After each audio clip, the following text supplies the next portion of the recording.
اللہ تبارک و تعالیٰ فرماتے ہیں میرے محبوب کے یار وہ ہیں کہ انہوں نے محبوب کی سیرت کے اس پہلو کو اپنایا ہے کہ زندگی میں جب کبھی بھی ایسا موقع آ جائے کہ انہیں ایک چیز ضرورت ہو، لیکن وہ اپنی ضرورت کو قربان کر دیتے ہیں اپنے بھائی کی ضرورت پر، وہ اثار کرتے ہیں اپنے نفسوں پر، وَلَوْ كَانَ بِهِمْ خَصَاصَةٌ، اگرچہ انہیں اس کی ضرورت بھی ہو،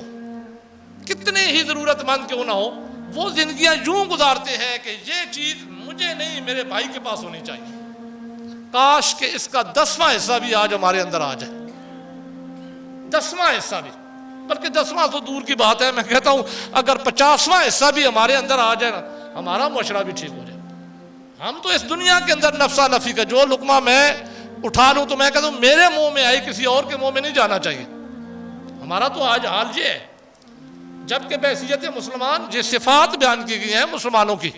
کہ مسلمان تو وہ ہوتے ہیں جو اثار کرتے ہیں، اور خود حضور علیہ السلام نے اپنی زندگی میں کتنا بڑا اثار کیا کہ میں نے حدیث پہلے آپ کے سامنے رکھی کہ اللہ تبارک و تعالیٰ کے محبوب فرماتے ہیں نا میرے یار میں تجھے کوئی اور چادر دے دیتا ہوں، یا کسی صحابی کو کہتے ہیں اسی اپنی صحابیہ کو کہتے ہیں اسی بھی چادر دے دو، آپ نے خود نمونہ پہلے پیش کیا، فرمایا تو نے مجھ سے مانگی ہے نا، اگرچہ میں ضرورت مند ہوں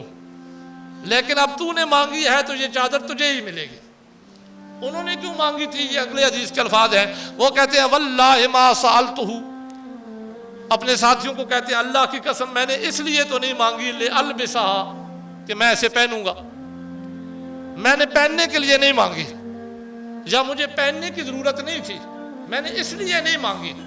بس اللہ کے نبی کے جسم کے ساتھ یہ ٹچ ہو گئی، بیٹھے بیٹھے میرے دل میں ایک خیال آ گیا تو میں نے بے اقراری میں یہ مانگ دی، میں نے مانگی سالتہ لکفنہا، میں نے اپنے کفن کے لیے مانگی ہے۔ اور صحابی فرماتے ہیں وہی چادر ان کا کفن بھی بنی تھی، لیکن اس حدیث سے ہمیں کیا پتا چلا کہ اللہ تبارک و تعالیٰ کے محبوب نے ہمیں اپنی سیرت کے پہلو میں یہ بات سکھائی ہے کہ اگر میرے ساتھ تمہارا تعلق ہے تو پھر تمہیں اثار کرنا پڑے گا۔ اچھی بات سن کے دوسروں تک پہنچانا صدقہ جاریہ ہے۔ مزید اچھی ویڈیو دیکھنے کے لیے ہمارا چینل کو لائک، سبسکرائب اور بیل کے بٹن کو دبا دیں۔ شکریہ۔ نحمدہ ونصلی ونسلم علی رسولہ الکریم، اما بعد فاعوذ باللہ من الشیطان الرجیم، بسم اللہ الرحمن الرحیم، ویؤثرون علی انفسہم ولو کان بہم خصاصہ۔ قال اللہ تبارک و تعالی فی شان حبیبہ فی مقام آخر، ان اللہ و ملائکتہ یصلون علی النبی یا ایہا الذین آمنوا صلوا علیہ وسلموا تسلیما، اللہم صلی علی سیدنا مولانا محمد وعلی آل سیدنا مولانا محمد وبارک وسلم وصلی علیہ، الصلاۃ والسلام علیک یا رسول اللہ وعلی آلک وصحابک یا حبیب اللہ، یا رسول اللہ انظر علینا یا حبیب اللہ اسمع قالنا، اننا فی بار ام مغرق خذ ایدینا وسہل لنا اشکالنا۔ بعد حمد و صلاۃ حضور علیہ السلام کی زندگی چونکہ ہمارے لیے نمونہ ہے، اور جو آپ کے اسوہ حسنہ پہ چلے وہ اس دنیا میں بھی کامیاب ہوتا ہے اور آخرت میں بھی کامیابی اسی کے قدم چومے گی۔ دنیا کی ہر قسم کی پریشانیوں سے وہ بندہ آزاد ہوتا ہے جو حضور علیہ السلام کے نمونے کو اپنا لے، آپ کی زندگی کو اپنی سیرت بنا لے۔ صحابہ کرام کے ہم تذکرے کرتے ہیں، بے شمار جگہ پہ قرآن مجید میں صحابہ کرام کی عظمت میں شانیں نازل ہوئیں، تو وہ عظمتیں وہ شانیں انہیں ملی حضور علیہ السلام کی سیرت پہ عمل کرنے کی وجہ سے۔ اس پرفتن دور میں جس میں میں اور آپ موجود ہیں، حضور علیہ السلام کی سیرت کا ایک پہلو آپ کے گوش گزار آج کرنا چاہتا ہوں، اور ضرورت ہے ہمیں اس امر کی کہ آج ہمارے اندر وہ پہلو ہونا چاہیے، وہ بالکل ہی نہیں ہے ہمارے اندر۔ ہمیں سے جو بھی طبقہ ہو،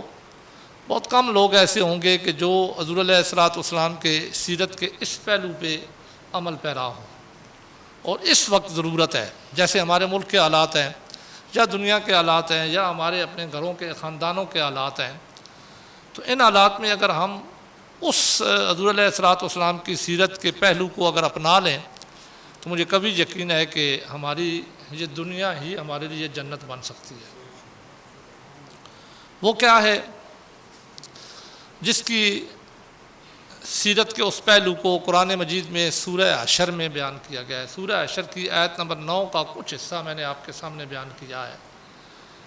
جس کو قرآن مجید میں کہا گیا وَيُؤْثِرُونَ عَلَىٰ أَنفُسِهِمْ وَلَوْ كَانَ بِهِمْ خَصَاصَةٌ۔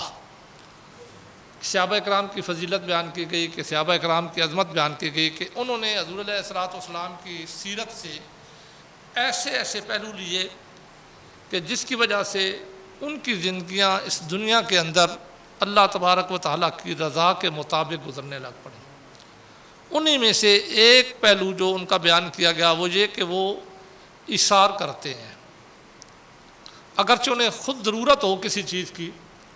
لیکن انہوں نے حضور علیہ الصلوۃ والسلام کی سیرت کا یہ پہلو اپنایا ہے کہ وہ ضرورت مند ہونے کے باوجود بھی چیز کو اپنے اوپر نہیں خرچ کرتے بلکہ اپنے بھائی کو دے دیتے ہیں، خود تکلیف برداشت کر لیتے ہیں لیکن اپنے بھائی کی تکلیف کو وہ برداشت نہیں کرتے۔ اسی کو قرآن مجید میں سورہ حشر کی اس آیت نمبر 9 کے اندر بیان کیا گیا، اور حضور علیہ الصلوۃ والسلام کی سیرت سے ہی صحابہ کرام نے یہ پہلو لیا تھا۔ کس طرح کہ میں اس سلسلے میں ایک ایک حدیث پیش کروں گا کہ حضور علیہ الصلوۃ والسلام خود پہلے عمل کر کے صحابہ کرام کے سامنے نمونہ قائم کرتے تھے کہ تم نے کس طرح زندگیاں گزارنی ہیں۔ بخاری شریف کی ایک حدیث مبارکہ ہے کہ جاء امرأۃ الی النبی صلی اللہ علیہ وآلہ وسلم، صحابہ کرام کی محفل لگی ہوئی تھی، اللہ تبارک و تعالیٰ کے محبوب ان کی محفل میں تشریف فرما تھے، تو حضرت سہل بن سعد رضی اللہ تعالیٰ عنہ اس حدیث کے راوی ہیں، کہتے ہیں کہ جاءت الی رسول اللہ، ایک عورت آئی حضور علیہ الصلوۃ والسلام کی بارگاہ میں، آپ کی صحابیہ، ببردۃ منسوجۃ، ایسی چادر لے کر جو بنی ہوئی چادر تھی، اس نے خود اپنے ہاتھوں سے بنی تھی۔ اور آپ اسلام کے ابتدائی دور کے بارے میں جانتے ہیں کہ صحابہ اکرام کے پاس پہننے کے لیے کپڑے نہیں ہوا کرتے تھے، صرف 70 کو ڈھانپنے کے لیے ایک ایک کپڑا ملا کرتا تھا۔ جتنی نعمتوں میں اور آپ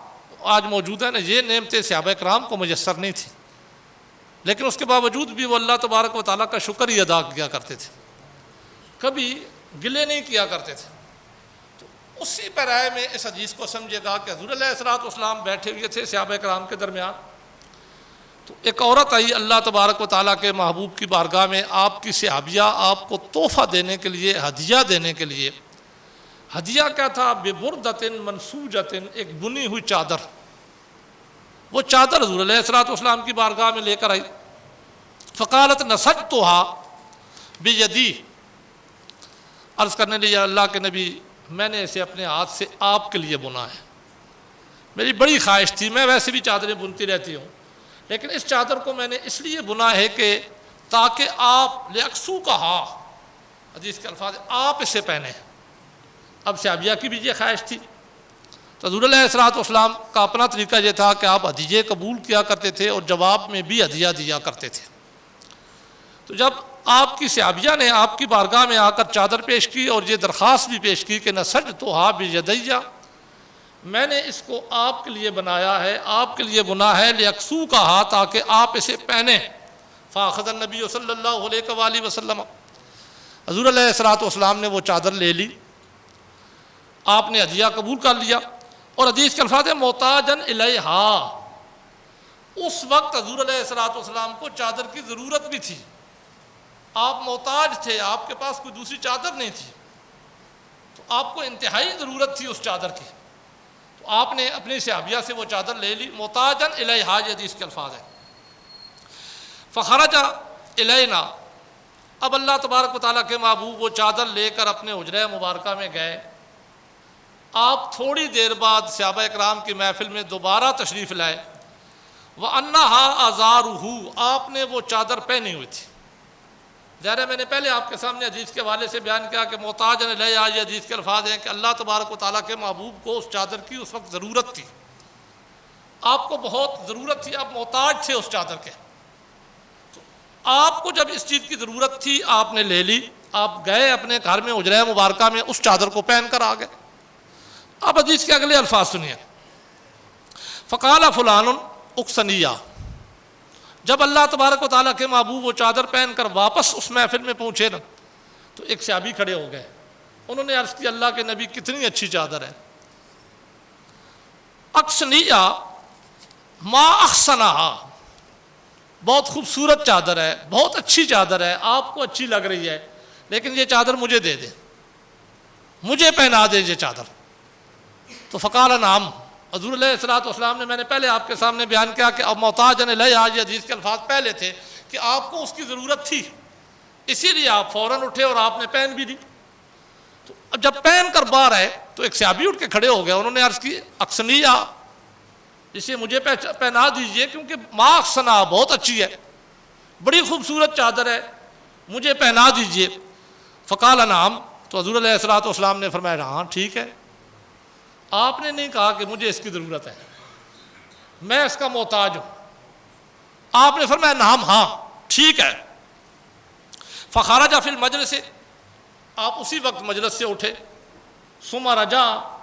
اندر گئے، وہی جو پرانی آپ کی چادر تھی آپ نے وہ پہنی. واپس آئے صحابہ کرام کی محفل میں، تو فتواہا، اس چادر کو آپ نے اسی طرح لپیٹا ہوا تھا جس طرح آپ کو تحفے میں ملی تھی. آپ نے اس کو اسی طریقے سے لپیٹا، اور پھر اس کے بعد ثم ارسل بہا الیہ، وہ صحابی تو اٹھ کے چلے گئے تھے جنہوں نے مانگی تھی. تو حضور علیہ الصلوۃ والسلام نے ان کے گھر میں وہ چادر بھیج دی، ان کے گھر میں پیچھے ان کے وہ چادر دے دی. جب ان کے گھر میں پہنچی نا، فقام لہ القوم، فقال لہ القوم، تو ان کے ساتھیوں کو یہ برا لگی، صحابہ کرام کے باقی جو صحابہ کرام کو ان کو اچھی نہیں لگی ان کی یہ بات کہ کیوں انہوں نے مانگ لی، حالانکہ انہیں پتہ بھی تھا کہ اللہ تبارک و تعالیٰ کے محبوب کبھی سائل کو نہ تو کرتے نہیں ہیں، سوالی جو بھی ہے آپ تو عطا کرتے ہیں. تو یہ تو دنیا کی چیز تھی، قانون فطرت کے مطابق آپ کو اس کی ضرورت بھی تھی، آپ نے پہن بھی لی، آپ کو اچھی بھی لگی، تو ہمارے ساتھی کو نہیں مانگنی چاہیے تھی حضور علیہ الصلوۃ والسلام سے، کیونکہ انہیں پتہ تھا کہ آپ نہ نہیں کریں گے. تو فقال لہ القوم، اب یہ حدیث کے الفاظ ہیں کہ ساتھیوں نے انہیں کہا، ان کے دوستوں نے انہیں کہا، ان کے یاروں نے انہیں کہا ما احسنتا، اے ہمارے یار تو نے اچھا نہیں کیا، تو نے حضور علیہ الصلوۃ والسلام سے یہ چادر مانگ لی، تجھے پتہ بھی تھا آپ محتاج تھے اس کے. لبسا النبی محتاجن الیہ، یہ حدیث کے الفاظ ہیں، حضور علیہ الصلوۃ والسلام اس کے محتاج بھی تھے، آپ نے پہن بھی لیا تھا اسے، آپ نے اوڑھ بھی لی تھی اور آپ محتاج بھی تھے. ثم سألتہ، پھر تو نے مانگ لی.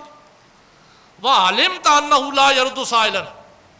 اور تجھے یہ بھی پتہ ہے کہ آپ کبھی سوالی کو رد نہیں کرتے ہیں،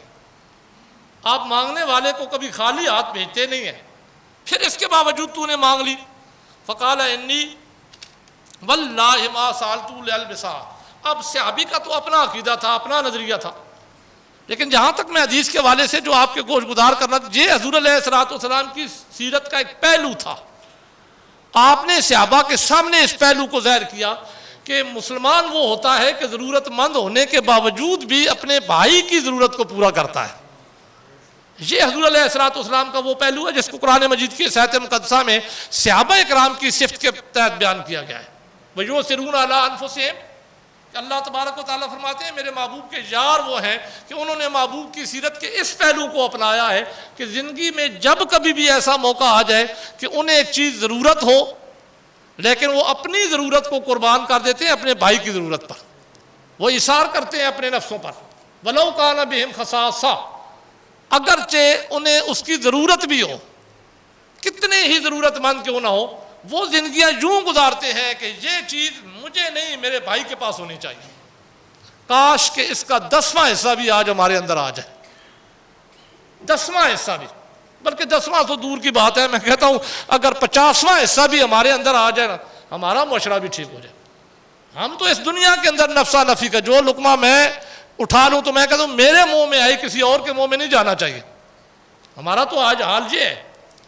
جبکہ بحیثیت مسلمان یہ صفات بیان کی گئی ہیں مسلمانوں کی کہ مسلمان تو وہ ہوتے ہیں جو اثار کرتے ہیں، اور خود حضور علیہ الصلوۃ والسلام نے اپنی زندگی میں کتنا بڑا اثار کیا. کہ میں نے حدیث پہلے آپ کے سامنے رکھی کہ اللہ تبارک و تعالیٰ کے محبوب فرماتے نا میرے یار میں تجھے کوئی اور چادر دے دیتا ہوں، یا کسی صحابی کو کہتے ہیں اسی اپنی صحابیہ کو کہتے ہیں اسی بھی چادر دے دو. آپ نے خود نمونہ پہلے پیش کیا، فرمایا تو نے مجھ سے مانگی ہے نا، اگرچہ میں ضرورت مند ہوں لیکن اب تو نے مانگی ہے تو یہ چادر تجھے ہی ملے گی.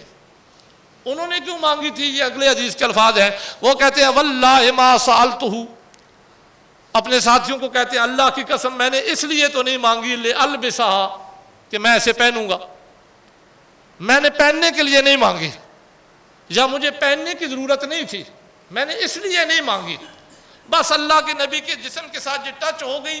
بیٹھے بیٹھے میرے دل میں ایک خیال آ گیا تو میں نے بے قراری میں یہ مانگ دی. میں نے مانگی سالتہ لکفنہا، میں نے اپنے کفن کے لیے مانگی ہے. اور صحابی فرماتے ہیں وہی چادر ان کا کفن بھی بنے تھی. لیکن اس حدیث سے ہمیں کیا پتا چلا کہ اللہ تبارک و تعالیٰ کے محبوب نے ہمیں اپنی سیرت کے پہلو میں یہ بات سکھائی ہے کہ اگر میرے ساتھ تمہارا تعلق ہے تو پھر تمہیں اثار کرنا پڑے گا. پھر حضور علیہ السلام، آج ہم محرم شریف میں نا اکثر یہ بیان ہوتا ہے الحسین منی وانا من الحسین، اس کو ہم حضرت امام علی مقام امام حسین امام حسن رضی اللہ تعالیٰ اور بھی صحابہ کرام کے شان میں یہ شان موجود ہے، اور یہ عظمت امتی کے لیے بھی اللہ تبارک و تعالیٰ کے محبوب نے بیان کی ہے. لیکن امتی کبھی ان عظمتوں کو پائے تو صحیح نا. یہ بھی بخاری شریف کی حدیث ہے، میں اس کے الفاظ بھی آپ کے سامنے پڑھ دیتا ہوں. ابی موسیٰ رضی اللہ تعالیٰ عنہ فرماتے ہیں قال قال رسول اللہ صلی اللہ علیہ وآلہ وسلم. حضرت ابو موسیٰ اشعری رضی اللہ تعالیٰ عنہ اس حدیث کے راوی ہیں، فرماتے ہیں کہ حضور علیہ السلام نے فرمایا ان الاشریین، اشری قبیلے کا، چونکہ یہ اشری قبیلے سے خود تعلق رکھتے ہیں تو اپنے قبیلے کے بارے میں حضور علیہ السلام سے روایت شدہ حدیث بیان کرتے ہیں. فرماتے ہیں کہ اللہ تبارک و تعالیٰ نے فرمایا کہ اشری قبیلے کا ایک کام مجھے بڑا اچھا لگتا ہے. کون سا کام مجھے بڑا اچھا لگتا ہے؟ ان الاشریین، یہ حدیث کے الفاظ ہیں اذا ارملوا فی الغزو، کہ جب ان کا کھانا کم پڑ جاتا ہے نا، یا کوئی چیز بھی ان کے کم پڑ جاتی ہے کہ سارے لوگوں کو اب ملنا ممکن نہیں ہے، تو یہ نہیں ہوتا جیسے ہمارے ہاں ہوتا ہے کہ پہلے اسٹاک کرنا شروع کر دیتے ہیں، باقی جائے بھاڑ میں تو کھا لوں نا، مجھے تو مل جائے نا. بلکہ حضور علیہ السلام سے حضرت ابو موسیٰ اشعری رضی اللہ تعالیٰ روایت کرتے ہیں، وہ فرماتے ہیں کہ اشری قبیلے کا یہ کام حضور علیہ السلام کو بڑا پسند آیا، جو ان کا ایک وتیرہ تھا، ان کا ایک طریقہ تھا. طریقہ یہ تھا کہ اذا ارملوا فی الغزو او قل الطعام، کوئی بھی چیز، کوئی بھی سبب جب ان کے ہاں کم ہونے لگ پڑتا، ایسے موقع ان کے ہاں آ جاتا کہ وہ چیز ان کو سب کو مل نہیں سکتی تھی، یا طعام، مجھے خصوصی الفاظ ہے، کھانا کم ہو جاتا کہ سب کو لوگوں کو کھانا نہیں مل سکتا تھا، او قل الطعام، یا کھانا کم ہو جاتا تو ابو موسیٰ اشعری رضی اللہ تعالیٰ فرماتے ہیں ایالہم بالمدینۃ، مدینہ شریف میں ان کے ٹبر کے لیے کھانا کم ہو جاتا، اپنے لیے کم ہو جاتا، کھانے والوں کے لیے کم آ جاتا. جمعوا ما کان عندہم فی ثوب واحد، تو وہ اس طرح کیا کرتے تھے کہ جتنا ان کے پاس، جس کے پاس جو بھی ہوتا نا، کسی کے پاس زیادہ ہے کسی کے پاس تھوڑا ہے، وہ سارا لے کے آ جاتے اور ایک کپڑے میں جمع کر دیتے. اگر کھانا ہے تو اس کی مثال میں دے دوں کہ دسترخوان میں جمع کر دیتے، آ کر دسترخوان میں رکھ دیتے جس کے پاس جتنا بھی ہے. تو حضور علیہ السلام فرماتے ہیں حضرت ابو موسیٰ اشعری رضی اللہ تعالیٰ عنہ ثم اقسموہ بینہم فی اناء واحد، پھر ایک برتن لے کر، نہ برابر والا برتن، وہ کھانا برابر ہر بندے میں تقسیم کرتے، چاہے کسی نے کچھ وہاں پہ رکھا ہے یا نہیں، کسی کے پاس کچھ تھا یا نہیں، اور ایک بندے نے زیادہ رکھا ہے تو وہ برابر والا برتن لے کر ان سب کے درمیان تقسیم کرتے کہ یہ کھانا سب کے پاس جانا چاہیے، کوئی ایک بھی بھوکا نہ رہے، یہ چیز سب کے پاس جانی چاہیے، کوئی ایک بندہ بھی اس میں سے خالی نہ رہے. اب یہ ان کا عمل تھا جو ابو موسیٰ اشعری رضی اللہ تعالیٰ روایت کرتے ہیں. یہ اشری قبیلے کا اسلام لانے سے پہلے کا عمل تھا. اسلام تو ہمیں حکم ہی اس چیز کا دیتا ہے نا، لیکن یہ تو اسلام لانے سے پہلے کا ان کا عمل تھا. ابی موسیٰ اشعری رضی اللہ تعالیٰ عنہ فرماتے ہیں کہ جب وہ یہ عمل کیا کرتے تھے، حضور علیہ السلام کا انہوں نے کلمہ پڑھا، اللہ تبارک و تعالیٰ کے محبوب نے جب ان کے عمل کو، اس عمل کو دیکھا نا، اللہ تبارک و تعالیٰ کے محبوب نے ان کے بارے میں پھر فرمایا کیا، کتنی بڑی حضور علیہ السلام نے انہیں عظمت دی میں نے پہلے آپ کے سامنے بیان کیا کہ ہم یہ تو بیان کرتے ہیں الحسین منی وانا من الحسین، کہ حضور علیہ الصلوۃ والسلام فرماتے ہیں حسین مجھ سے ہے میں حسین سے ہوں، علی مجھ سے ہے میں ان سے ہوں، یہ ساری فضیلتیں ہم بیان کرتے ہیں، واقعی ان کی فضیلتیں ہیں، اللہ تبارک و تعالیٰ کے محبوب نے انہیں عطا کی ہیں، لیکن جہاں عشری پورے قبیلے کے ایک عمل کی وجہ سے اللہ تبارک و تعالیٰ کے محبوب نے انہیں جو فضیلت دی، جو مقام و مرتبہ دیا، ذرا وہ بھی حدیث کے الفاظ سے سنیے۔ جب یہ عمل وہ کرتے تھے کہ کسی ایک کو بھی بھوکا نہیں چھوڑا کرتے تھے، ایثار کیا کرتے تھے، قربانی دیا کرتے تھے، تو حضور علیہ الصلوۃ والسلام نے ان کے فرمایا فَمِنْهُمْ مِنِّي وَأَنَا مِنْهُمْ، فرمایا سارے یارو سن لو، عشری قبیلے مجھ سے ہیں اور میں ان سے ہوں۔ فَمِنْهُمْ مِنِّي وَأَنَا مِنْهُمْ، اس کا مطلب یہ ہے کہ اللہ تبارک و تعالیٰ کے محبوب فرماتے ہیں کہ یہ وہ عمل ہے جو میں بھی کرتا ہوں، اور جو ایسا کرے وہ میرے والا عمل کر رہا ہے تو اس کا تعلق میرے ساتھ ہے، جو اس سے ہٹ کے کرے گا۔ اب اسی آیت مقدسہ کا شان نزول بھی سن لیں، بخاری شریف کے حدیث کے لحاظ سے اسی آیت جو سورہ حشر کی آیت مقدسہ میں نے آپ کے سامنے پڑھی نا، وہاں سے بھی یہ پتہ چلے گا آپ کو کہ مسلمانوں کے لیے نمونہ یہ ہونا چاہیے کہ وہ ایثار کا جذبہ رکھیں، خصوصاً اس دور میں نے پہلے آپ کے سامنے عرض کی، اب جو نفسا نفسی کا عالم ہے، یہ حضور علیہ الصلوۃ والسلام کی سیرت کا پہلو ہمارے اندر ضرور ہونا چاہیے کہ ہم اپنے گھر سے تو شروع کریں نا، پھر یہ معاشرے میں آگے بڑھے گا۔ ایثار کا جذبہ ہونا چاہیے، نفسا نفسی دنیا کے اندر نہ پیدا کریں کہ ایک چیز مجھے مل رہی ہے تو میرا بھائی اگر اس ضرورت مند بھی ہے تو میں اپنے پاس جمع کر کے رکھ لوں، اسے کچھ نہ دوں کہ میرے پاس ہونی چاہیے، نہیں، اگر میں اس سے رہ بھی جاؤں تو حضور علیہ الصلوۃ والسلام کی سیرت کا پہلو تو یہ کہتا ہے کہ بھائی کو ملنی چاہیے، میرے مسلمان بھائی کو ملنی چاہیے، اگر مجھے نہ بھی ملے، اسی کو تو ایثار کہتے ہیں،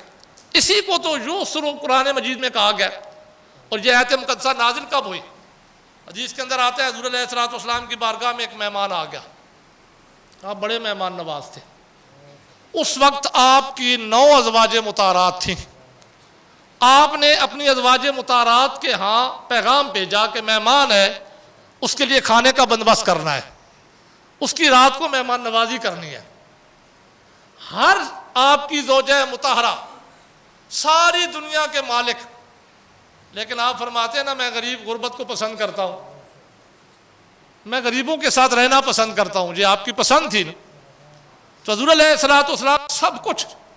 پاس ہونے کے باوجود جب اپنی ازواج مطہرات کے ہاں پیغام بھیجتے ہیں کہ کھانے کا بندوبست ہے،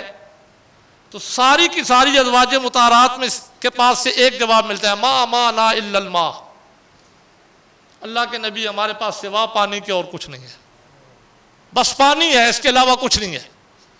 جب حضور علیہ الصلوۃ والسلام کو یہ جواب ملا اپنی ازواج مطہرات کے پاس سے، تو آپ نے جو صحابہ بیٹھے ہوئے تھے ان کو مخاطب کر کے فرمایا، من یضیف ھذا، میرے یارو یہ میرا مہمان ہے، کون آج اس کی مہمان نوازی کرتا ہے؟ اس کی مہمان نوازی تم میں سے کوئی کرے گا آج رات؟ اس کو مہمان بنا کے آج رات اپنے پاس ٹھہرائے گا؟ تو ایک صحابی کھڑے ہو گئے، عرض کرتے ہیں انصاری صحابی تھی، قال رجل من الانصار، حدیث کے الفاظ ہیں، انصاری صحابی کھڑے ہو گئے، کہتے ہیں انا یا رسول اللہ صلی اللہ علیہ وآلہ وسلم، میں مہمان نوازی کرتا ہوں۔ اچھا، گھر سے پوچھا نہیں اپنی بیوی، سارے سب کا حال یہی تھا، اپنی بیوی سے بھی گھر سے نہیں پوچھا کہ کچھ ہے بھی یا نہیں گھر میں، بس اللہ کے نبی نے فرمایا من یضیف ھذا، میرا مہمان ہے، کون مہمان نوازی کرے گا؟ کھڑے ہو کے عرض کرتے ہیں انا یا رسول اللہ صلی اللہ علیہ وآلہ وسلم، اللہ کے نبی میں موجود ہوں، میں اس کی مہمان نوازی کروں گا۔ تو حضور علیہ الصلوۃ والسلام نے فرمایا ٹھیک ہے، انہیں لے جاؤ۔ گھر جاتے ہیں، جا کے اپنی بیوی سے پوچھتے ہیں کہ حضور علیہ الصلوۃ والسلام کا مہمان آیا ہے، اس کی مہمان نوازی کرنی ہے، کچھ کھانے کے لیے ہے؟ تو بیوی جواب میں کہتی ہے ما عندنا الا قوت صبیانی، میرے پاس تو کچھ نہیں ہے، ہاں بچوں کی تھوڑی سی خوراک موجود ہے، چھوٹے بچے ہیں ان کی خوراک موجود ہے، اور تو گھر میں کچھ بھی نہیں ہے۔ تو صحابی انصاری صحابی عرض کرتے ہیں اکرمی ضیف رسول اللہ صلی اللہ علیہ وآلہ وسلم، میں اللہ کے نبی کے مہمان کو لے کر آ گیا ہوں، اب کچھ ہے یا نہیں، عزت تو کرنی ہے، مہمان نوازی تو کرنی ہے، چھوٹے بچے ہیں۔ فرمایا آئی تو حامی، حدیث کے الفاظ ہیں، کھانا بناؤ۔ جب کھانا بنا چکے اس کے بعد